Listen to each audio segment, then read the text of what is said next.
For today's episode, I traveled to the capital of the state of Alabama to drive an entrant in one of America's most crowded and commoditized car market segments, a 2018 Subaru Forester, considered to be one of the best, if not the best, compact SUVs on sale. What I found was a car that's refreshingly straightforward and refreshingly raw, a car that stays faithful to the same concepts that endeared Japanese imports to us Americans from the very beginning. This car is not particularly cushy, nor powerful, nor opulent. It is, however, well engineered, highly space efficient, durable, economical to buy and operate, easy to maneuver, and overall pleasant to live with on an everyday basis. This car's thoughtful but minimalist design philosophy stands in the same contrast to much of today's aggregate American family car market that a 1970s or 80s Japanese family sedan offered in comparison to the glitzier but bloated domestic models of the day. Standing before us is a 2018 Subaru Forester base model, or 2.5i, in dark metallic gray with optional alloy wheels, aftermarket leather, and a CVT automatic transmission. 2018 marked the final year of the 4th generation Forester. Now that it's 2019, the 5th generation Forester is currently on sale, and while it's all new from the ground up, make no mistake, the new Forester has changed little in the way of overall style or substance from this one here. Case in point, the new 2019 Forester is Consumer Reports' top-rated compact SUV, just like this 2018 was before it. Without saying anything of the Forester's style or character, it's clear that this car looks excellent on paper when compared to its competitors on any particular objective basis. The consumer in this segment cares deeply about things like fuel economy, cargo space, safety ratings, and reliability. And in all these categories, the Forester is highly competitive. Among gas-only compact SUVs, its 28 mpg overall EPA fuel economy rating is only surpassed by the Nissan Rogue and Honda CR-V, and even then the difference is marginal. The Subaru's number 3 rank in fuel economy is particularly impressive when you consider that the Subaru comes standard with all-wheel drive, which you would expect to drive fuel economy numbers lower. A generous cargo volume of 35.5 cubic feet is slightly surpassed by both the CR-V and Toyota RAV4, which come in at 36 and 37 cubic feet respectively. Predicted reliability earns Consumer Reports' top rating of excellent, an honor that the Forester shares only with the CR-V and RAV4 within its class. Looking at safety, the 2018 Forester is an IIHS top safety pick. The only competitor to top this is the Mazda CX-5, which was an IIHS top safety pick plus for 2018. Tow rating for the Forester is a low 1,500 pounds. Not unusual for this category, but it's worth noting that the Toyota RAV4, for instance, is capable of towing 3,500 pounds when properly equipped. Considering how the Forester measures up on paper, paints a picture of a well-rounded car that always comes in at least second or third in a highly contested league of a dozen or so competitors. It's easy to establish this as a car with plenty of take-home-to-mom cred. The Forester fits neatly and satisfactorily into the mold of consumers' compact SUV expectations. But what is the Forester really like? Does this car make any kind of connection to the driver that a nice General Electric microwave couldn't? Well, starting on the outside of this box and working our way in, the Forester's looks frankly don't make the strongest case that this is a car with a personality. In the 1990s, when Subaru first started selling the Forester, Subaru cars had an unmistakably butch, utilitarian style. 20 years ago, Subarus wore their status as rugged, all-wheel drive only cars that weren't for everybody on their sleeve. 20 years ago, a Subaru looked scrappy and adventurous. A Subaru was a car with the soul of a Jeep, and everyone knew it. But you can't say as much for this car. As the Forester has been revised with each new generation, it has become a more mundane, average-looking car. The front quarter view is the car's most flattering angle in my opinion, with the pleasingly low, flat hood, thanks to Subaru's signature flat engine design. The sloping windshield seems to make up ground where the hood leaves off, and leads to a passenger compartment that is unnoteworthy aside from the slightly taller windows than most of the competition. From the side, the Forester looks roughly like a Toyota RAV4, and from the rear quarter angle it reminds me of an older Hyundai Santa Fe. Hardly inspiring. The Forester's bland looks may satisfy the intended function of offending as few potential customers as possible, but I for one miss the way things used to be in this regard. For a compact SUV with more unique, rugged looks, you could go for a Jeep Compass or Cherokee, but then again, those Fiat-based products are seriously outclassed by this car overall, and frankly, you'd be better off not marrying for looks in this segment. Hop into the driver's seat of the Forester though, and the car really starts to make a case for itself. You'll find that the driving position, ergonomics, and visibility of this Forester are absolutely top shelf. and it all starts from the time you open the door and slide in. The size and shape of the Forester's door openings are optimal, as is the height of the driver's seat. The seats are placed high up, they're well shaped, and they're supportive for drivers of a variety of sizes. From inside the Forester, the excellent visibility is striking, and it feels like a throwback in the best way possible to a time when cars were simply easier to see out of. I doubt that any peers match the Forester's visibility because it starts with the low hood, which is thanks again to Subaru's unique use of flat engines. The low hood begets a low belt line which continues past the driver and passenger doors, giving you relatively tall windows that are easy to see out of. As if the Forester's big airy greenhouse didn't already make it easy enough to see out of, the side view mirrors are particularly big and square for this class. All of this is compounded by the Forester's relatively thin door pillars, which come courtesy of Subaru's rather austere design philosophy that favors clean, simple construction over plushness and sound dampening. Mind you, this is somewhat of a double-edged sword. As rain begins to fall on our humble subject, the raindrops strike the roof with a tinny sound reminiscent of an old pickup truck. Indeed, this car's build quality is meant to be durable and economical, rather than rich and isolating, so you'll notice a little more outside road and wind noise creeping into the Forester than you might find in some competitors. You may also notice that the cabin, while tastefully designed, features relatively cheap-feeling materials. Although the requisite hard interior plastics can't nearly be avoided altogether in this class of car, you do notice their presence. One important exception is the steering wheel, which is nicely sized, proportioned, and built. It tilts and telescopes and falls neatly to hand. You'll find that the driver's windowsill makes a perfect left armrest. The center console is placed rather low and includes an armrest that slides back and forth, as well as a sturdy pair of cup holders. The gear shift is placed low and forward. Fine for an automatic, but I do wonder how it would feel with the optional 6-speed manual. The Forester's dashboard is placed relatively far forward from the driver. This serves to open up the cabin, but it makes it a bit of a reach. However, a comprehensive suite of steering wheel mounted controls is standard and mitigates this. The windshield slopes far forward ahead of the driver, but terminates at the firewall rather than soaring past it.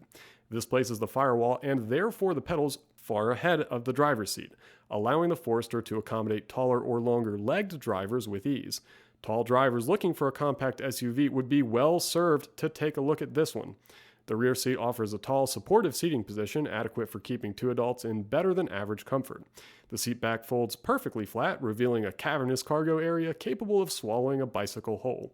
The black and gray color scheme that you see here is what you're going to find on a majority of fourth-generation Foresters, although it was possible to option higher trim models with brown leather seats and trim. This 2.5i model represents the Forester's base trim level. Noteworthy features on top of all the usual power windows, locks, mirrors, etc. are Bluetooth connectivity and a rear backup camera. While compact SUVs are a class of car where the buyer is typically economy-minded, if you are wondering if it's possible to load up a Forester with options, the answer is yes. Progressing past the base 2.5i, you've got the premium, limited, and touring trims available with the 170 horsepower 2.5-liter naturally aspirated 4. Of these 4 trim levels, the lowest 2 were available with a 6-speed manual transmission. Worth noting because manuals have become a rarity for this class, a trend which has continued, with Subaru axing the manual for the 2019 model year. For buyers interested in more power, the 4th generation Forester offered the 2.0 XT Premium and 2.0 XT Touring trims, featuring a turbocharged 2.0-liter flat 4 with a healthy additional 80 horsepower for a total of 250. For a little perspective, curb weights of the Forester range from roughly 3,300 pounds for a base model like this one up to 3,600 pounds for the 2.0 XT models. It's not a particularly heavy car.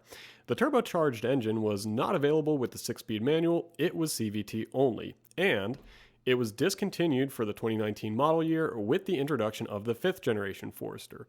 Subaru claims that the 5% take rate on the souped-up engine was too low to justify the increased production costs, so if your heart's set on a Forester with a bunch of extra power, you'll be joining the manual transmission enthusiasts out there looking for a clean 4th gen. In an increasingly monotonous car market, it is a little sad to see the Forester lose so much powertrain diversity with the introduction of this car's successor. But business is business. For a detailed explanation of what separates the base, premium, limited, and touring trims, I would refer the viewer to cars101.com, which contains extensive information about the options, features, specifications, and trim levels of each Subaru model sold over the course of roughly the past 20 years. That being said, just to outline some of the heavy hitters, as you progress through the trim levels, you've got optional navigation, you've got a Harman Kardon sound system, but perhaps most uniquely, there's a package that Subaru calls EyeSight. EyeSight is a comprehensive suite of advanced safety-oriented features made possible by a pair of cameras flanking the Forester's rearview mirror, and it can include, depending on trim level, lane keep assist, steering responsive headlights, blind spot detection, rear cross traffic alert, high beam assist, reverse automatic braking, LED high and low beams, steering responsive fog lights, pre-collision braking, pre-collision throttle management, lane departure and lane sway warning, adaptive cruise control, and lead vehicle start alert. If that sounds like a ton of stuff, that's because it is, and while the Forester we're looking at today isn't equipped with it, EyeSight is one particular option that is entirely unique to Subaru, and could really separate the Forester from the rest of the field, for a driver that finds these features worthwhile. With all these trim levels and options, it was possible for the Forester, which stickered at roughly $24,000 base, to come in with a nearly $40,000 sticker. If you want my personal opinion, I think the lower trims are really the sweet spot for the Forester, because they play to its natural strengths of economy and simplicity, and drivers who value a plusher, more feature-laden driving experience simply might find that their tastes interfere somewhat with the mission of the Forester.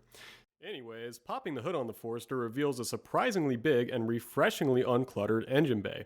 This is thanks to Subaru's signature flat, or boxer, engine design. This longitudinally mounted 4-cylinder boxer engine is not tall. It is not long.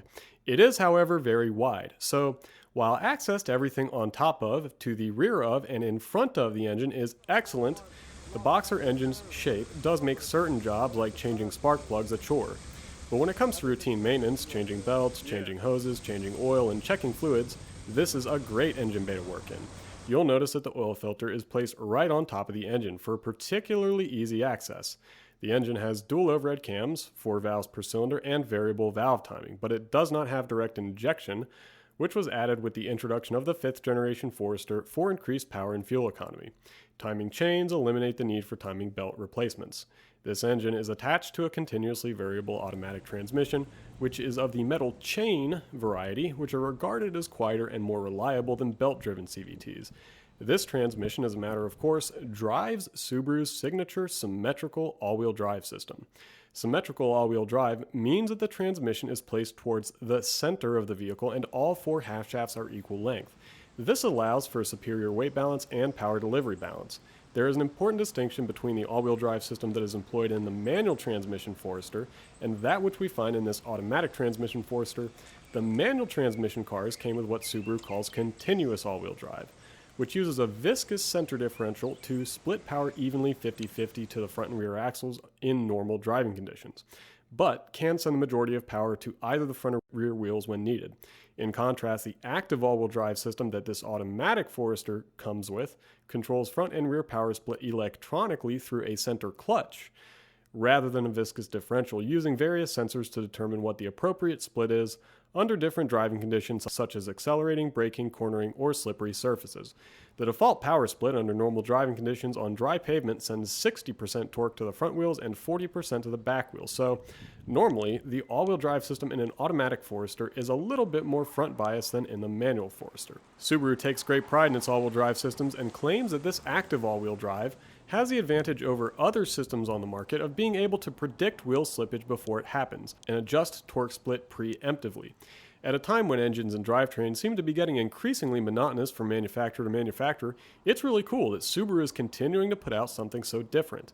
You've got a longitudinally, symmetrically mounted, flat engine pushing a highly polished all-wheel drive system that comes standard. Nobody else is doing anything like that. This drivetrain gives the Forester better weight balance both front to rear and side to side, better power delivery, and better traction than its competition hands down. And all this comes standard, even on the lowest base model Forester. And you want to know what else? You would think that the added weight, friction, and complication from this unique drivetrain would set the Forester back in terms of fuel economy, starting price, and reliability, and yet it doesn't. I would say Subaru deserves a ton of credit for being able to do this, but you know what? I think that's even underselling it. Credit is a participation trophy, and what Subaru has done here is build a winner with real advantages for the consumer.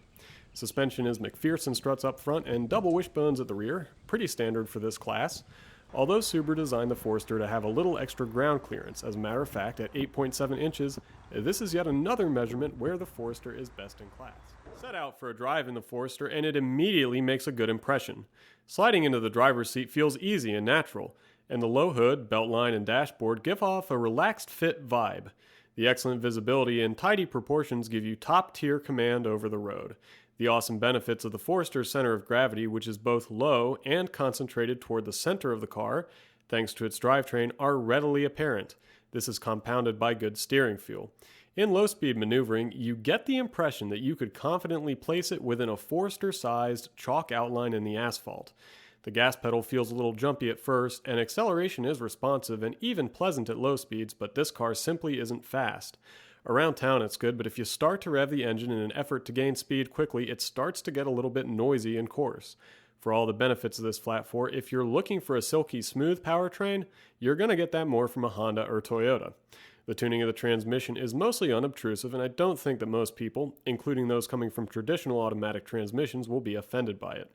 The Forester's suspension tuning doesn't feel particularly cushy, although it's not as firm as past Subarus. I would say it strikes a decent balance. There is some body lean in cornering at speed, and the car will undulate somewhat when jostled. You do notice road bumps being transmitted into the cabin, although harshness is quelled, and you do notice some road, wind, and engine noise coming through. Again, the goal of this car is really not to isolate passengers from the outside.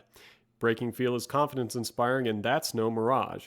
The smooth linear response of the brake pedal is backed up by a first-in-class braking distance of 127 feet from 60 miles per hour. Long story short, folks, the Forester is at the top of its class when it comes to any objective criteria you would care to measure, but the commanding driving position and eager, nimble handling give the Forester a unique driving experience that's more fun and engaging than the competition.